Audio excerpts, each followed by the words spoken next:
Le grand jour est arrivé. Aujourd'hui, on rase gratis. C'est comme une fête, tout sera démonté, cassé, anéanti. Les années passées, la vie en ce lieu, tout sera oublié. Le grand jour est arrivé. Lit, miroir, porte-serviette, tous les cris de joie et de douleur seront effacés.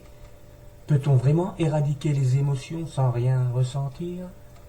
Ce lieu est-il aussi neutre? Pense-t-on vraiment que l'endroit n'ait pas d'âme? Tournevis et marteau sont à la manœuvre. L'un tourne si vite et l'autre fracasse si fort que les murs en tremblent. Le grand jour est arrivé. Aujourd'hui, on rase gratis. Après 2 jours de déchiquetage, le bâtiment est si vide. À ce stade, il faudrait bien de l'imagination pour savoir les mots, les gestes qui se sont passés là. Le maître d'internat passe de pièce en pièce, regarde autour de lui. Y a-t-il quelque chose à quoi se raccrocher? Non, plus rien.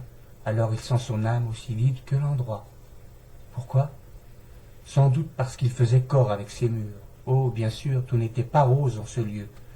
Pas assez d'eau, mal insonorisé, murs trop défraîchis. Oui, je vous le dis, trop de défauts. Mais ce bâtiment ressemblait à ce veilleur de temps de nuit. Mercredi, c'est brocante, on vend. Mais on vend quoi, au juste? D'un geste, retenir le carnage, d'une parole, dire les mots. Eh, monsieur, tu sais ce que t'achètes, là?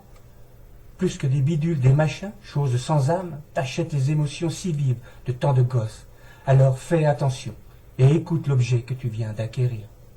Il te dira la vie si intense, les joies, les peines, les filouteries perpétuelles, comme un pied de nez à la règle si contraignante. Il te dira qu'il a vécu bien des choses et qu'il faudra prendre soin de lui. Eh, monsieur, rigole pas. T'étais là pour vivre tout ça, toi? T'étais là? Mercredi, c'est aussi réunion.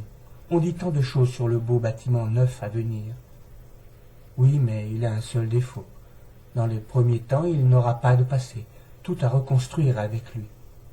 Le vieux maître d'internat aura du mal à discuter de l'ancien temps, avec cette chose si neuve, si rien. Bien sûr, la vie reprendra ses droits en ce lieu. Il y aura des cris de joie, de douleur, d'angoisse, et les murs dérouleront à nouveau la grande histoire adolescente. Et en ce mercredi, le vieux maître d'internat demande la permission de partir. Il a comme quelque chose qui ne va pas, quelque chose d'étrange.